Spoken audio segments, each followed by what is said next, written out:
Bonjour, bienvenue. Nous suivons l'aventure de 4 protagonistes. Nous ne connaissons pas encore leur nom ni leur histoire, mais nos 4 compagnons sont assis autour d'un petit bivouac. Devant eux se dresse le majestueux et mystérieux temple de Ronhir, un temple ancien perché sur le haut d'une colline et dont personne dans les régions voisines ne semble motivé à s'y aventurer. Mais ce n'est pas le cas pour nos 4 personnages.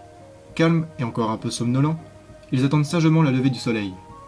Il fait encore nuit, mais il ne reste qu'à peine 1 heure avant que les premiers rayons du soleil ne viennent éclairer et réchauffer la surface de la Terre. Nous allons profiter de ce petit moment de silence pour établir les 4 noms de nos protagonistes. Le premier tirage donc déterminera le nom et le genre, masculin ou féminin, de nos héros ou héroïnes.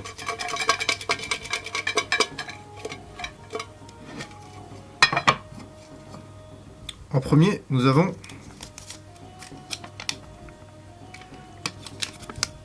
Abigail, qui sera une femme. En second, nous avons Graco, également une femme. En troisième, nous avons Sencha, un homme. Et enfin, notre quatrième personnage, Loras, un homme. Nous avons donc la parité, 2 hommes et 2 femmes qui constituent notre groupe. Voilà donc nos 4 personnages fraîchement nommés. Abigail, qui est une femme, de même que Graco. Sencha et Loras, qui sont des hommes. Nos 4 héros et héroïnes attendent patiemment que le soleil se lève. Car en effet, ce n'est qu'au lever du soleil qu'ils seront amenés à pouvoir tenter de pénétrer dans le temple. Ils et elles sont ici pour le même but, franchir le mystère de la porte du temple et découvrir les secrets qui s'y cachent. Sans plus tarder, nous allons procéder au second tirage qui déterminera à chacun de nos personnages une race et une origine.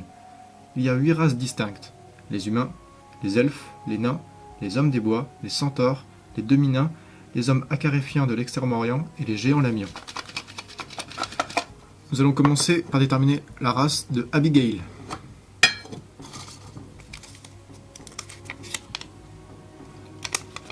Abigail appartient à la race des nains, ce sera donc une naine. Ensuite, nous allons déterminer la race de Graco. Graco est une humaine acaréfien de l'Extrême-Orient. Nous passons donc maintenant à Sencha, qui sera un humain. Enfin, pour Loras, ce sera un centaure. Suite à ce tirage, nous pouvons constater que nos aventuriers et aventurières viennent des 4 coins du monde. Abigail est une naine, elle a la vie difficile aux côtés des humains qui ne considèrent pas la race des nains comme leur égaux. Graco, elle, vient de très loin à l'est. Cousine de la race des humains, elle se distingue notamment par sa grande taille. Sencha appartient à la race des humains qui peuple la majeure partie du monde. Enfin, Loras, qui est un centaure, est sans doute le personnage le plus exotique et mystérieux du groupe. Les centaures venant des forêts du Nord n'apparaissent que très rarement aux côtés des autres races. Et bien que nos 4 personnages soient différents, ils sont tous réunis dans un même but, assis devant la grande et colorée porte du temple, se demandant chacun comment ils passeraient l'énigme qui leur permettrait d'entrer dans le temple.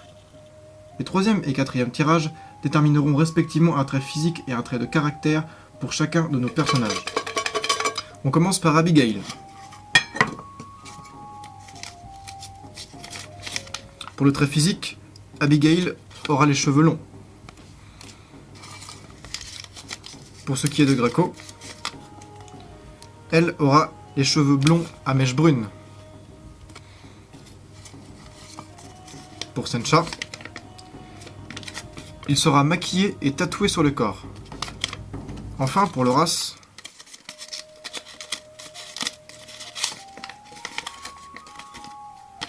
il sera musclé. Passons aussitôt au tirage qui déterminera un trait de caractère de nos personnages. Débutons avec Abigail.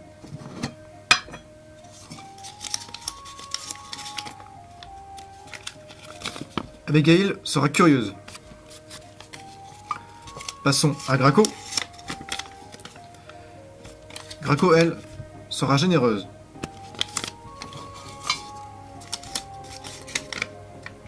Pour Sencha, il sera timide. Et enfin pour Loras,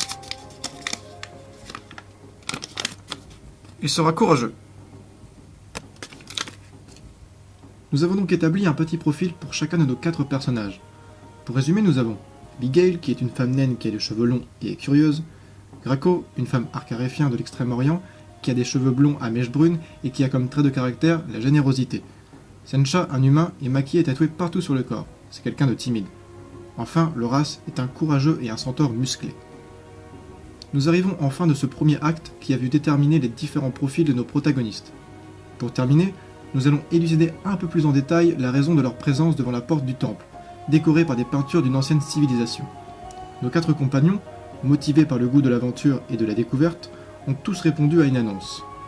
Ils avaient été conduits à la taverne Mille-Une, où, une fois sur place, ils avaient pris contact avec un certain Medemet Razon, un homme mystérieux qui tenait à garder le maximum de secrets autour de lui. Impossible pour nos 4 héros et héroïnes de décrire le visage de leur employeur, car celui-ci portait une large capuche qui lui masquait le visage. Il avait cependant une voix grave et un dialecte expérimenté. Après de longues minutes, Medemet Razon proposa un prix fort alléchant à nos 4 personnages s'ils le lui ramenaient un objet précieux qu'il convoitait depuis longtemps. Il indiqua la position de l'objet désiré et mit en garde nos compagnons des dangers auxquels ils pourraient faire face pour récupérer ce même objet. Devant la somme intéressante d'argent que proposait le mystérieux homme, Abigail, Graco, Sencha et Loras acceptèrent la requête et se mirent en route vers le temple, là où était scellé l'objet. C'est ainsi que notre petit groupe voyagea ensemble vers la localisation du temple, sans vraiment savoir comment ils feraient pour y pénétrer et sans savoir ce qui pouvait les attendre une fois à l'intérieur. Ils n'avaient non plus même pas idée à quoi pouvait ressembler l'objet dont ils devaient retrouver. En chemin, ils prirent le temps de discuter et de mieux se connaître. Nous allons, par le dernier tirage au sort de cet acte, apprendre une petite anecdote sur nos 4 personnages.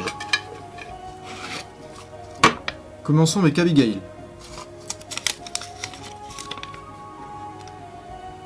Abigail a déjà fait la guerre. Pour Graco, elle a déjà voyagé en mer.